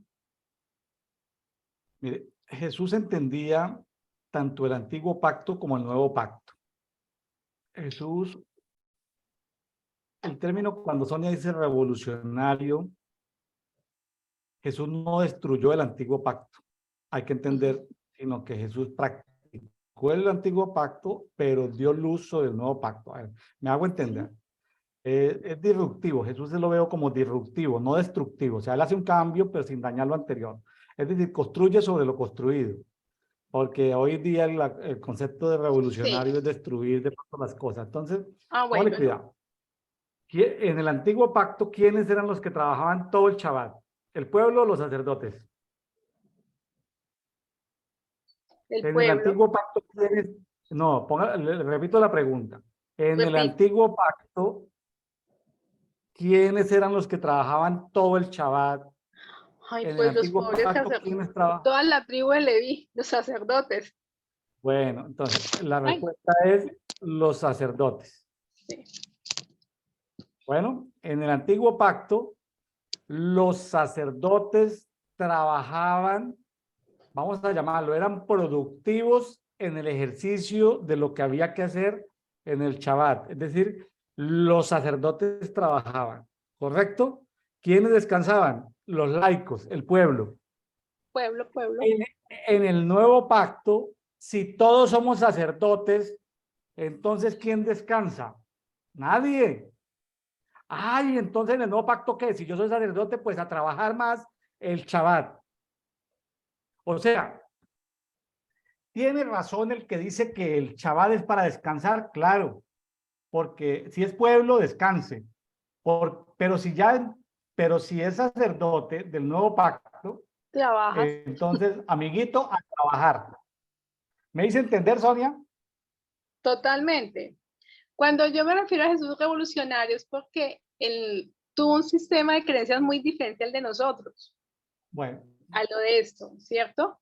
Y, y cuando a un sistema de creencias eh, muestra otra tendencia, lo primero que se hace muchas veces es acribillar esa tendencia, por así decirlo. No es un término, pues, de pronto que nos vayan a tomar mal, ¿sí? Es como mirar si esa tendencia funciona o no funciona. Pero cuando una tendencia se pone sobre otra tendencia, uno dice, vea, hay cosas que hay que cambiar, pero eso claro. sí es de cada uno. No, pero Jesús no estaba cambiando el ejercicio del sacerdocio en el Shabbat. No, Jesús estaba el, comportándose como un sacerdote y exacto, Jesús lo que nos estaba diciendo era, mire, en el antiguo pacto, el sí, sumo sacerdote se presentaba una sola vez al año para perdón de los pecados, allá el día de Yom Kippur, el día de la expiación, al lugar santísimo. Pero según el nuevo pacto de Hebreos, todos nosotros, que somos un reino de sacerdotes, nos podemos presentar 365 veces al año en el lugar santísimo, en la presencia de Dios. Jesús lo que estaba diciendo era, mira, ya ustedes no son pueblo, ya ustedes son sacerdotes. Y como es sacerdotes, correcto. trabajen en el Shabbat. Entonces, y ahora en Mateo 12 habla sobre el Shabbat y Jesús dice que al Hijo del Hombre le corresponde decidir qué hacer o qué no hacer en el Shabbat. O sea, si nosotros somos hijos del Hijo del Hombre, si somos hijos de Jesús, hijos del Hijo del Hombre, porque también Él es nuestro Padre, es otra, multidimensionalmente hablando, entonces el día de hoy debemos preguntarle al Señor qué hacemos en Shabbat y qué no hacemos en Shabbat. Es una pregunta que hay que hacer. No hay que hacerlo ni por religión, lo que No, hagamos ni dejar de hacer por religión. Finalmente, lo que yo encuentro que en Jesucristo, en el nuevo pacto, el Shabbat es el día de más trabajo sí, para los pues sacerdotes. Para para el el que no, sacerdote, para el que no es para el que es sacerdote, pueblo, no. para el que no es sacerdote, pues cumpla, cumpla. Es Entonces correcto. yo prefiero ser sacerdote porque los sacerdotes conocen lo que Dios piensa hacer. En cambio, el pueblo solamente ve milagros y maravillas. Entonces, yo sé que tanto en la cultura hebrea se separaban los sacerdotes de las demás 12 tribus, pero en la cultura del nuevo pacto todos somos sacerdotes, o sea, todos, si volvemos a presentarles el plano, ya todos somos un reino de sacerdotes. Entonces, allá el hermanito que está diciendo, no, yo soy de la tribu de Judá, yo soy de la tribu, no, pero espérate, en el nuevo pacto somos sacerdotes, o sea, ¿qué cuento de Judá, de Zabulón? O sea, acércate más al tabernáculo, ¿sí? En Es el nuevo pacto, correcto. en el nuevo pacto, Compórtate como en el tabernáculo. exactamente, es decir, acércate al tabernáculo. Entonces, Así es. cuando nos acercamos al tabernáculo en el nuevo pacto, le preguntamos a Jesús, Jesús, ¿qué hago hoy, qué no hago hoy? O sea, yo creo que uno puede guiarse por sabiduría cualquier día, pero el chaval es importante preguntárselo al Señor. Entonces, la discusión con tu amigo tenía razón porque él es pueblo judío, pero Sí, él es pueblo judío del antiguo pacto. Si él fuera judío del nuevo pacto, y él entendería que si él es sacerdote, él tiene que hacer algo el Shabbat. O sea, él tiene que ejercer su profesión el Shabbat. Si él es judío del antiguo pacto, pues él va a querer descansar porque él se considera pueblo del antiguo pacto judío, entonces él va a claro, descansar. Él está en lo cierto porque él se ubica en la condición de judío del antiguo pacto como pueblo, entonces él descansa. Pero si la condición de él es judío del nuevo pacto, pues es a trabajar, porque me toca trabajar porque es donde más hay que trabajar porque es el Shabbat. Entonces, en ambos casos él tiene la razón. O sea, la pregunta es, ¿dónde te ubicas tú? ¿En el antiguo pacto como pueblo o en el nuevo o en pacto el como nuevo pacto. sacerdote? Sí. Fue muy chistoso porque en adelante le sigue haciendo los turnos los sábados. Yo le hago sus turnos, vaya, descanse, pero bueno, es interesante. Sonia, entonces si le toca trabajar el Shabbat es porque y alguien aparece de la cultura judía, tú le puedes decir, mira, yo soy sacerdote del nuevo pacto y el día que más trabajamos es en el Shabbat. Así es.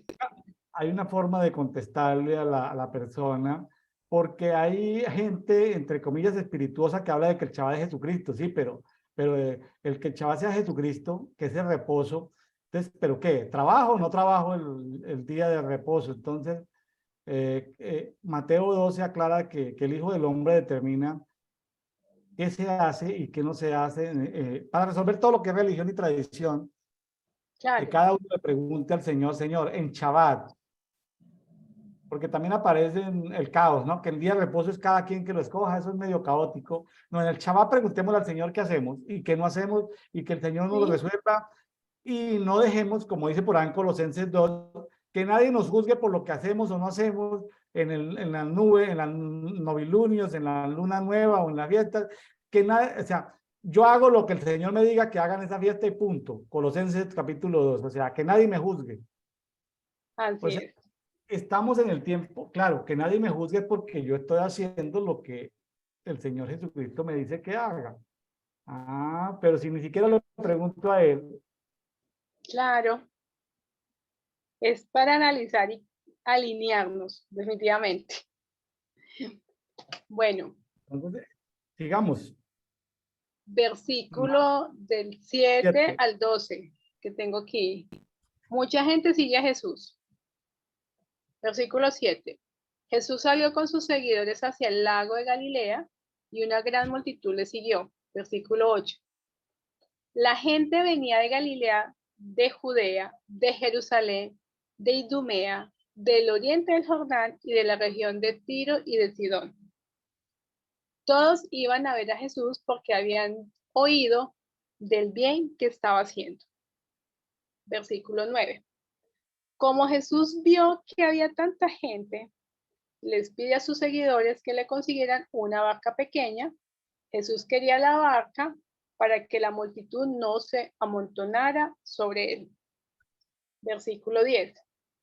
Él había sanado a mucha gente y por eso todos los enfermos se empujaban unos a otros para poder llegar hasta Jesús y tocarlo.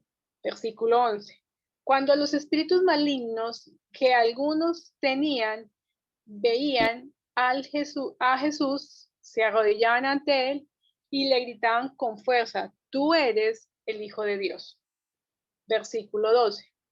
Pero Jesús les ordenaba con severidad que no hablara delante de la gente. O sea, vemos a Jesús haciendo sus milagros, pero lo que más me impacta a mí de es que los propios demonios lo reconocían. Claro. Y le decían: tú eres el Hijo de Dios. O sea, reconocían la autoridad. Y vemos que yo creo que Jesús, independiente del número de milagros que hacía, lo importante era que para que supieran y se presentaran sanidades de todo es reconocer la autoridad que Jesús tenía. ¿Por qué Jesús, Sonia, por qué Jesús le ordenaba a los demonios que no lo revelaran a él, que no lo promovieran el título de Hijo de Dios? Para mí, no les decía porque pues tengo como dos tipos de respuesta. La primera respuesta es: no le digas porque yo tengo que callar y porque yo los domino a ustedes. Solamente hagan lo que yo les diga, porque realmente Jesús dominaba a los demonios. Esa es una. Y dos, porque si el demonio salía a adular a Jesús, se puede crear una falsa imagen de Jesús. Como es que también tanto el demonio hablaba en bien de Jesús, pero también hacía cosas malas. Yo tengo esas dos líneas en esa pregunta. ¿Por qué los endemoniados cuando veían a Pedro no le decían que era hijo de Dios a Pedro? No tengo respuesta para ello. ¿Por qué? Porque si no, es que hay otro, así como decimos que ahorita hablando de números, un principio de guerra es que el que gobierna en el centro gobierna en toda la periferia. Aquí también hay otro principio de guerra espiritual que dice: si no te conocen en el infierno, mucho menos te van a conocer en el cielo. Ojo, Okay. no es que uno se vaya a ser amigo de los brujos, de los No, hechiceros, tampoco. pero si tú vas y si tú vas en el metro de Medellín, transporte masivo por el metro de Medellín, y nadie se eriza cuando te ve, o nadie, de pronto hay gente que practica otras religiones, brujería, hechicería, y te ven y no pasa nada. O sea, si No es tú te nada. vas caminando, si tú te vas en Alpujarra, en Medellín, calle San Juan, calle 44, y te vas a caminar por Barrio Triste y ningún demonizado te dice nada, preocúpate, Sonia.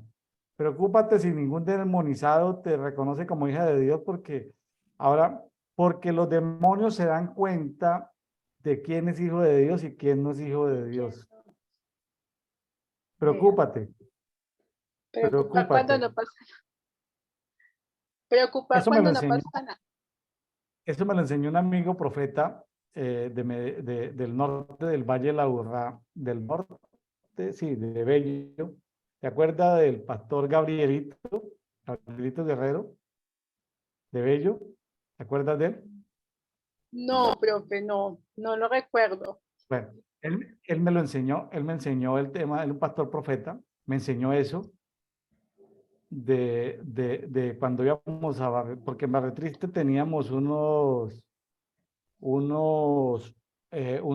personas conocidas que tenían almacenes o talleres, venta de repuestos allá en Barrio Triste, se llama esa zona en Medellín. Qué feo ese nombre, ¿no? Pero así se llama, Sí, una zona sí. varios bloques de manzanas donde venden repuestos de segunda o de primera, refacciones, se le llama en México. Él me enseñó eso, me dijo: William, vamos y si ningún endemoniado nos descubre es porque tú estás mal, no eres hijo de Dios. Claro, eso fuimos y eso, los demonios Oh my God. nos, se nos Claro. abrían y todo eso. Bueno, luego, como al mes volvimos, entonces yo le dije, Pastor Gabriel, le voy a enseñar algo, hermano. La vez pasada nos detectaron los demonios, ¿cierto? Y con eso ya descubrieron quiénes éramos nosotros. Te voy a enseñar algo. Si nos sumergimos en el río de Dios, las tinieblas no nos pueden ver, ni oler, ni ver. Me dijo, ¿cómo así? Le vamos a hacer una oración de lineamiento. Nos sumergimos en el río de Dios. Le dije, ahora entremos a Barrio Triste y verá que nadie nos va a detectar. Y entramos por Barrio Triste y nadie nos detectó. Y me dijo, hoy, Pastor William, gracias porque usted me enseñó a no ser detectado en el mundo de las Claro. tinieblas. Él me enseñó lo que dice aquí y yo le enseñé cómo pasar desapercibido. El punto es que él quería demostrar de que sí, claro, él quería demostrar de que, ¿se acuerda cuando los hijos de un tal Seba fueron golpeados por los demonios? Porque los demonios decían, mira, a Jesucristo y a Pablo lo conocemos, pero ¿usted quién Sí, es? pero usted no. No, entonces, Sí. es eso, es eso, es decir, las tinieblas tienen que reconocer en nosotros el poder. Es decir, cuando tú te vas a ir a una zona, digamos, demonizada, o sea, tú vas a agarrar por vía terrestre de Bogotá, de Ibagué a Bogotá, tú dices, Señor, hace una oración de alineamiento, Señor, escóndeme de las tinieblas, de los brujos que están en las carreteras, maldiciendo en los puentes, en las montañas, en los ríos. Padre, que no me vean las tinieblas. Entonces tú llegas a Bogotá dormidita en el avión, dormidita en el bus, dormidita en el vehículo, nadie se dio cuenta que Sonia llegó. Es mejor pasar desapercibido en el mundo espiritual. Es mejor pasar desapercibido si vas de viaje. ¿Sí? Si vas de viaje, es mejor pasar desapercibido. Es una técnica que se puede usar. Bueno, ahora, pero no sé si me hice entender lo que le quise decir, Sonia, de no pasar desapercibido. Uno no tiene por qué pasar apercibido. Yo un día le dije a unos pastores yo un día le dije a unos pastores en un aeropuerto, les dije, mire, la gente que está allá son unos brujos. ¿Cómo así? Son unos brujos. Acerquémonos. Si ustedes ven, vamos a encender nuestros espíritus. Estamos en el aeropuerto de Bucaramanga. Y vamos a encender nuestros espíritus para enseguecer a esos brujos. Ustedes se van a dar cuenta que ellos se van a agachar y van a quedar y no van a poder los vamos a iluminar y los vamos a enseguecer. Vamos a hacer el ejercicio, los pastores, vamos a ver. Nos fuimos. Yo le Sí. dije, bueno, espíritus se encienden. Hicimos el ejercicio y esa gente quedó así que no podía ni mirarnos. Entonces, suena como chiste, suena como misterioso, pero sí, uno puede enseguecer a Pero, una. pero, profe, no. Yo en algún Dejarlo momento ciego. hago mis viajes y digo, Dios mío, que pase desapercibida por donde voy a andar porque sé por dónde voy. Sumérgese en el río de Dios, sumérgese Ah, en el río de Dios. En el río de Dios, los enemigos no te pueden perseguir. En el río de Dios, los enemigos no te pueden oler ni ver. Cuando dice que el ciervo brama por las aguas del desierto, no solamente porque tiene sed, él lo que más necesita es entrar en el reposo, entrar en el Shabbat, que nadie lo persiga, que los enemigos no vuelan a 20 kilómetros. Ay, huele a ciervo, vamos a comer ciervo hoy. No, no, no, él lo que necesita es que nadie lo persiga. Entonces, entrar en el reposo es que de pronto tus vecinos demonizados no sepan que Sonia está ahí, que en la clínica toda esa gente demonizada no sepa que Sonia es hija de Dios. O sea, sumérgete en el río de Dios para que puedas, para que no se le activen los demonios por donde vas, en el metro, en la clínica, bueno, etcétera, etcétera. ¿Se entiende, cierto? te entiendo perfectamente, sí, señor, tal cual. Esa técnica. Bueno, vámonos con los 12 apóstoles ya para terminar, del 13 al Bueno, 19. del 13 al 19, Marcos 13 dice, luego Jesús llamó a los que quiso llevar consigo, se retiró a las montañas y ellos se fueron con él. Versículo 14. Entre ellos eligió a 12 para que estuvieran con él y luego enviarlos a otros lugares para anunciar su mensaje. Los llamó apóstoles. Versículo 15. También los eligió para que tuvieran el poder de expulsar demonios. Versículo 16. Estos son los nombres de los 12 que él eligió. Simón, a quien llamó Pedro, 17.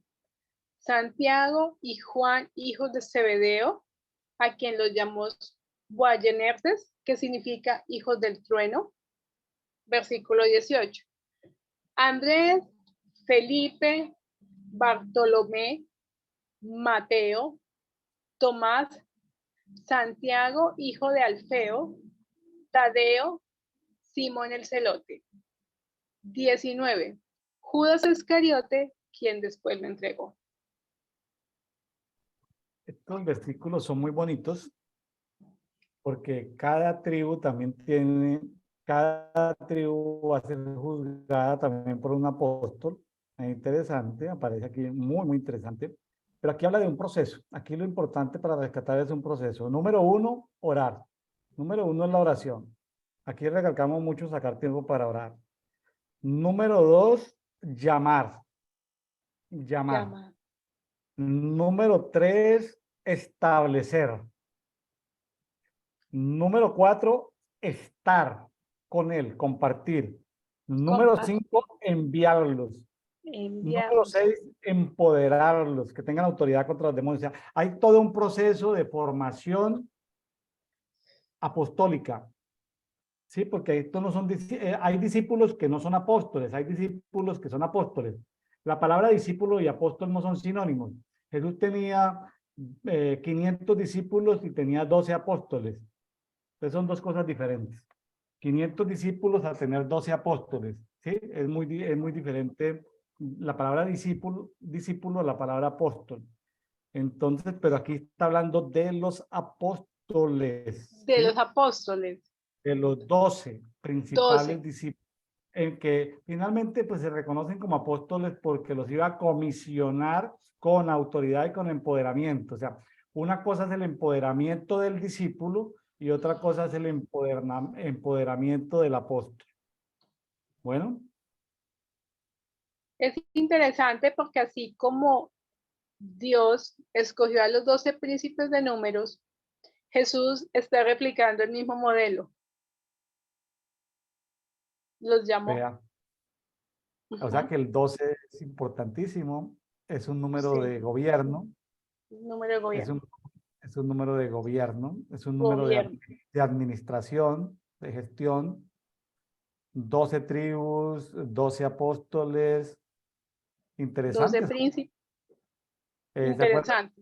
El sumo sacerdote tenía las 12 piedritas, ¿sí? Bueno, aparecen las 12 banderas, los 12 escudos. ¿Y cómo juega hasta con el 13? Porque la tribu de Leví a veces hace parte de los 12 y entonces las dos tribus se vuelven casa de José. Pero cuando no se cuenta Leví, entonces aparecen los dos hijos de José. O sea, como que Dios tiene para que siempre aparezca el 12 como diseño, ¿no? El 12 es el diseño, sí, señor. Sonia, ¿y qué pasó con la tribu de Dina? ¿Dina no se reprodujo? No. No sé, no, en este momento no recuerdo bien, porque ella no la mencionan, ella está ahí, pero no, nunca se mencionan las 12 tribus. Ella fue, digamos, seducida por un príncipe. Luego los hermanos en venganza mataron al príncipe Le pega. y a toda la tribu del príncipe después de haberles hecho una trampa religiosa que fue haberlos circuncidado. Dina se perdió. Por ahí yo estuve investigando en internet y hay una telenovela brasilera que Dina como que arma su tribu, yo no sé, pero no sé si son telenovelas brasileras o tiene que ver con algún libro gnóstico, qué sabe qué cosas, pero la Biblia no vuelve a hablar de Dina, la Biblia no vuelve a No, hablar de Dina. es correcto. Interesante. No la tengo dateada. Sí. O sea, fíjense que el amor de nuestro padre Jacob, de nuestro padre Israel era Raquel, pero Raquel solamente le dio a luz 2. 2 babies. O sea que no se iba a cumplir el propósito de Dios. No se iba a Qué cumplir el propósito. interesante. Qué ¿Me interesante repite? No se iba a cumplir, es que no lo escuché bien. que no se iba a cumplir el propósito de Dios solamente con 2, se necesitaban 12. 12. El número perfecto, el número de gobierno. ¿No? Ahora, Ismael sí tuvo 12. Ismael era de la generación de Isaac. O sea, como las tinieblas ya sabían el diseño y se adelantaron con Ismael a tener 12 hijos, 12 naciones. 12 naciones. O sea, ellos ven el diseño y se lo roban de una vez y se anticipan a veces, Sonia. Es que es bien interesante porque ellos saben y ellos actúan de una manera muy asertiva, pero porque conocen. En cambio, cuando uno conoce, hablo pues del pueblo cristiano, duda de actuar. Ellos no, ellos son, como si dijera, ellos son de toma de decisiones inmediato, porque lo conocen, están seguros. ¿Mm? Ellos entienden muy bien el sacrificio, el valor de la sangre, el valor del ayuno, el valor de los tiempos. O sea, son religiones que crean cultura, que a veces Sí, aquí hay una cultura y la cultura del Chabad es la cultura actual del Chabad es preguntarle a Jesús qué debo hacer y qué no debo hacer. Eso es algo, y en lo que Jesús me asigne a mí, comentarlo. Esta es la asignación que tengo para el Shabbat. Y no aceptar críticas. Critique el que critique, esta es la asignación que tengo. Lo mismo. Dios me dijo que celebrara el Yom Teruat. ¿Por qué? Porque Él me lo asignó. No me lo asignó, está bien, ahí. Pero el sí, hermano que Dios me asignó, decir, chévere, que suenen las trompetas hasta que yo escuche aquí el chofar. Es decir, entrar en una cultura de que es el hijo del hombre, o sea, es Jesucristo, el que nos diga qué hacer o qué no hacer en cantidades de todas estas fiestas, en estos tiempos, y dejemos de exacto. actuar por tradición o por religiosidad. Hay que actuar por convicción propia, Y por pero asignación, que y asignación. Él nos diga qué hacer y qué no hacer. Entonces, Pero si yo no oro y pido dirección, ¿cómo conozco? pues, Complejo. en el orden de Dios actual, porque hablamos de orden y hablamos de plenitud, no hablamos de vacíos y de desorden, sino de orden y plenitud. El orden es preguntarle al Señor y el Señor nos dará a cada uno la plenitud. Y somos un cuerpo, unos harán una cosa, otros harán otra cosa. Entonces, gloria a Dios, que no, es decir, no para contender, sino para entender porque a unos Dios los tiene regando aceites en las montañas, porque a otros los tiene intercediendo de otra manera, porque, es decir, Dios tiene sus ejércitos disgregados de diferentes maneras, entonces no criticar lo que no entendemos, pero hay gente que Dios ha puesto. Ahora, entender que Dios nos asigna cosas y una vez nos las asigna, si no seguimos, pues Dios tendrá quien nos va a reemplazar en esa asignación. Entonces, chévere todo esto del libro del desierto. Me ha salido mucho interés por conocer más de, ¿cómo se llamaríamos? No es arqueología, ni historia, ni geografía. ¿Será turismo bíblico? Ir a conocer esos sitios. ¿Será turismo bíblico? ¿Cómo le ponemos de nombre a eso, Sonia? Turismo por los sitios bíblicos. Me ha dado como el interés de ir a conocer. Que hay que conocer. Conocer. Hay que Total. conocer. Las Conocer. 7, el mensaje de las 7 iglesias que está en el libro de Revelación, más conocido como el libro del Apocalipsis, están en la actual Turquía, en la actual Turquía. Entonces, es interesante ir a conocer. Es interesante. Conocer. Turismo bíblico. Total. ¿Ah? Total, total.